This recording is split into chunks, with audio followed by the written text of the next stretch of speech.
Hello geography lovers, I am JRF Aditya Verma.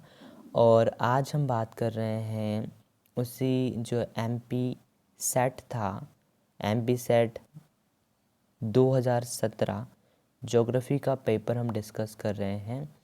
हमने कितने 30 question कर लिए थे, अब हम 31वें क्वेश्चन से फिर से स्टार्ट कर रहे हैं। तो पहला क्वेश्चन ये है, 31वां क्वेश्चन एक्चुअली ये है, which one of the following is a hill station town. इनमें से कौन सा एक पहाड़ी नगर है, पहाड़ी नगर है। तो इसका आंसर होगा देहरादून, जो कि आपने बहुत नाम सुना होगा, उत्तराखंड में लोकेटेड है ये, उसकी कैपिटल भी है देहरादून। और सेकंड क्वेश्चन है, लॉस इज़ कंपोज लार्जली। जो लोयस जो होता है, लोयस वो मुख्यतः निर्मित किससे होता है। तो इसका जो आंसर होगा वो होगा विंड डिपोजिशन से। विंड डिपोजिशन से जो होता है वो लोअस क्रिएट होता है। और एक होता है लीवस, लीवस जो होता है वो क्रिएट होता है रिवर डिपोजिशन से। तो ये भी आपको याद रखना है। ओके, अब चलते हैं हम नेक्स्ट क्वेश्चन पे, which is found at a maximum distance from the surface of the earth. इनमें से पृथ्वी की सतह से सर्वाधिक दूरी पर कौन होता है। तो ऑप्शन है photosphere, ionosphere, troposphere and homosphere. तो आपको लग गया होगा आइडिया, इसका जो आंसर है वो होगा ट्रोपोस्फीयर। क्यों? जो कि सन जो होता है ना, हमारी सन की जो आउटर मोस्ट लेयर होती है ना, उसे हम ट्रोपोस्फीयर कहते हैं, जो कि हम अपनी आंखों से भी देख सकते हैं। इसे एक्चुअली फोटोस्फीयर कहते हैं। तो जो है फोटोस्फीयर जो है वो हमसे वो काफ़ी दूर है, क्योंकि हमसे सन जो है वो अप्रोक्स 15 करोड़ किलोमीटर दूर है। ओके, नेक्स्ट क्वेश्चन की ओर चलते हैं। If an aircraft is taking aerial photo from an average height of 2500 metre, यानी कि 2500 metre from the ground with an setting focal length of camera at 250 millimetre, then the scale of photograph will be. तो इसका answer क्या होगा। तो इसको आपको क्या करना होगा, क्योंकि इसमें हमें एक तरीके से RF शो करना है ना। तो इसे हम कंपेयर करेंगे, ये है 250 मीटर और ये है 250 मिलीमीटर एक्चुअली। ओके, तो ये जो होगा 2500 मीटर में आएगा। फिर अपन आगे क्या करेंगे, 250 इंटू करेंगे 10⁻³ जब हम इन दोनों काटेंगे तो एक जीरो तो ऊपर रह जाएगी पॉइंट, यदि हम इसे ये लगाते हैं, लग नहीं रहा एक्चुअली।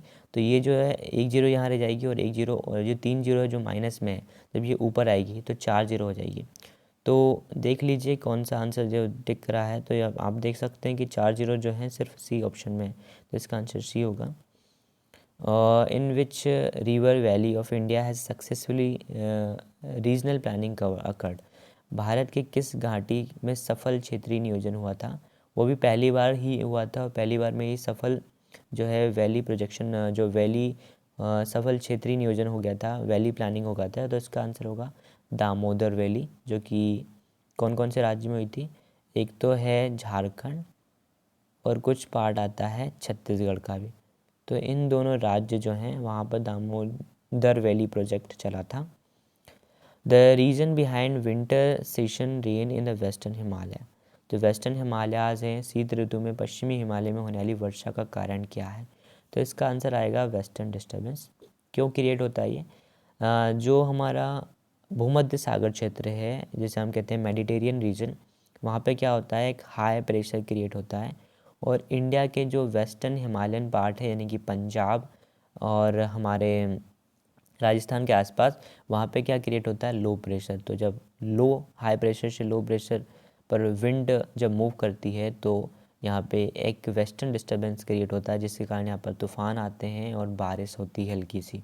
ओके, अब 37वां क्वेश्चन है, Bhima river is associated with the. Bhim नदी किसकी सहायक नदी है। तो इसका जो आंसर होगा वो होगा कृष्णा। जो अब आप इसे ऐसे रिलेट कर सकते हैं, कृष्ण भगवान के जो भाई थे वो कौन थे, भीम। तो इससे भीमा रिवर जो है वो किसकी सहायक नदी है, कृष्णा की। ओके, कृष्णा इसमें आंसर होगा, ये जो पार्ट, ये कृष्णा। ओके, अब नेक्स्ट क्वेश्चन है, वेयर इज़ अ दीफू पास। जो दीफू पास है वो कहाँ लोकेटेड है। तो इसका आंसर होगा अरुणाचल प्रदेश में दीफू पास लोकेटेड है, दीफू दर्रा। Indian meteorological department has divided India into how many seismic zone. यानी भारतीय मौसम विज्ञान विभाग ने भारत को कितने भूकंपीय क्षेत्रों में विभाजित किया। तो इसका आंसर होगा 4। इसमें जो जितने भी ऑप्शन दिए हैं वो सभी गलत हैं, क्योंकि जो इंडियन मेट्रोलॉजिकल डिपार्टमेंट है उसने 4 जोन में डिवाइड किया है इंडिया को। जोन सेकंड में, जोन थर्ड में, जोन फोर्थ में और जोन 5 में। तो जोन सेकंड होता है वो लिस्ट सिस्मिक जोन क्रिएट होता है, मतलब यहाँ पर भूकंप की जो कंडीशन होती है वो इतनी इंटेंसिफाई नहीं होता है जितना कि जोन 5 जो होता है वो सबसे इंटेंसिफाई होता है। वहाँ पे जो रिक्टर स्केल होता है वो 7 से 8 तक पहुँच जाता है।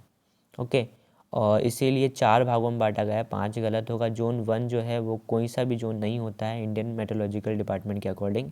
ओके, इसे याद रखना आपको, इसने गलत दिया है आयोग ने। Which one of the following is not a factor that affect wind. Wind को कौन फैक्टर अफेक्ट नहीं करता, तो इसका आंसर होगा मैग्नेटिज्म। मैग्नेटिज्म जो होता है वो कभी भी विंड को अफेक्ट नहीं करता। The vertical movement of cold water deeper from deeper oceanic layer to replace warmer surface water is called. अपेक्षाकृत गर्म सतही जल का प्रतिस्थापन करने के लिए गहरे महासागरीय परतों में शीतल जल की ऊर्ध्वाधर गति को क्या कहते हैं, तो इसे हम कहते हैं अपवेलिंग। कैसे, जैसे ये है सी लेवल। सी लेवल का जो नीचे वाला पार्ट होता है ना, सबसे गहरा पार्ट, गहरा पार्ट में क्या होता है, कोल्ड होता है, बहुत ही ठंडा पानी होता है। जब ऊपर आते जाते हैं तो फिर ये गर्म होता जाता है, तो हम ऊपर आ रहे हैं, कह रहे हैं ना, गर्म सतह की ओर प्रतिस्थापन होता है, तो हम इसे अपवेलिंग तो कहेंगे, ऊपर उठ रहे हैं, अप हो रहे हैं, और क्या, इसे याद रख सकते हैं आप। विच of the following primary green house gas is not associated with global warming. कौन जो गैस है, जो हरित गृह गैस वैश्विक ऊष्मन से संबंधित नहीं है, तो इसका आंसर जो होगा वो होगा हाइड्रोजन। यदि आप देखें ऑप्शन में तो मीथेन है, कार्बन डाइऑक्साइड है और वाटर वेपर, ये तीनों जो ग्रीन हाउस गैस से एसोसिएटेड है, लेकिन नॉट एसोसिएटेड पूछा है, तो इसका आंसर होगा hydrogen. Which of the following is a Tega biome. Tega biome जो होता है वो आएगा सब आर्कटिक बायोम जो होता है, जिसे हम कहते हैं अर्ध उत्तर ध्रुवी बायोम जो है उसे हम कहेंगे टेगा बायोम।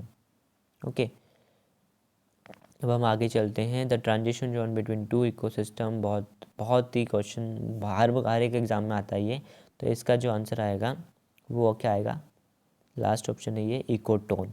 इकोटोन जो होता है वो एक ट्रांजिशन जोन होता है जो कि 2 पारिस्थितिक तंत्र, जैसे कि एक ग्रास एरिया है, एक फॉरेस्ट एरिया है, तो थोड़े थोड़े फॉरेस्ट होंगे यहाँ पर और कुछ ग्रास एरिया होंगे, तो ये जो होता है, ये जो एरिया होता है उसे हम कहते हैं इकोटोन।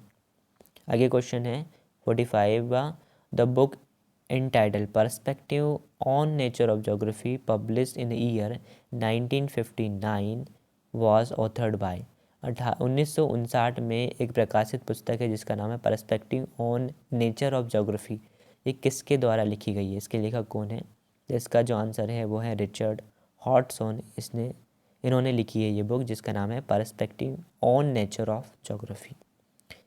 आगे क्वेश्चन है who among the following compiled an atlas of world agriculture. इसे आपको याद रखना है कि नया क्वेश्चन है। एटलस ऑफ वर्ल्ड एग्रीकल्चर जो बुक लिखी है वो लिखी है O.E. बेकर और V.C. फिंच ने। ओके, नेक्स्ट क्वेश्चन है विच of the following has a longest coastal line. कौन सा राज्य है जिसकी सबसे लंबी तटरेखा है, तो इसका आंसर होगा गुजरात, जो कि अप्रोक्स 1200 किलोमीटर से भी ज़्यादा इसकी कोस्टल लाइन है गुजरात की। टोटल 9 राज्य आते हैं जो कि कोस्टल लाइन कवर करते हैं, सी लेवल को टच या समुद्र को टच करते हैं, बंगाल की खाड़ी हो गया या अरब सागर को। ओके, विच स्टेट ऑफ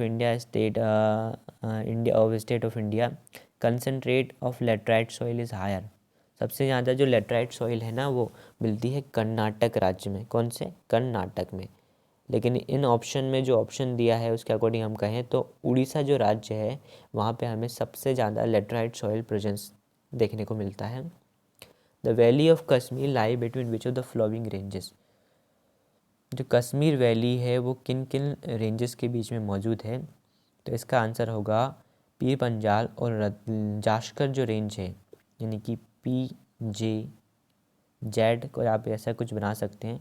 तो पीर पंजाल और जास्कर के बीच में है जम्मू कश्मीर या कश्मीर, जम्मू कश्मीर जैसे कश्मीर घाटी लोकेटेड है, जिसे आप कह सकते हैं PKJ ना। Okay, who among the following has propound the concept of time space geography. ये भी NTA में बहुत बार पूछा गया है। यूजीसी नेट में। तो इसका आंसर होगा जो हैगरस्टैन है, टी हैगरस्टैन जो है वो टाइम स्पेस ज्योग्राफी कंसेप्ट के लिए जाने जाते हैं। Who among the following is a father of modern economic geography? Modern economic geography के फादर हैं वो हैं जिमरमैन। ओके, अरे सॉरी। तो इसका जो आंसर होगा ना वो मैंने गलत बताया है। मॉडर्न इकोनॉमिक जोग्राफी जो है उसके फादर पूछा है इसने, तो इसका जो आंसर होगा वो होगा चिसोम। जो चिसोम है वो मॉडर्न इकोनॉमिक जोग्राफी के फादर है, इसे आप करेक्ट कर लीजिए। आगे क्वेश्चन है organic theory of state was advocate by, यानी कि राज्य के जैविक सिद्धांत का समर्थन किसने किया था? तो इसका जो आंसर होगा वो होगा रेडजेल।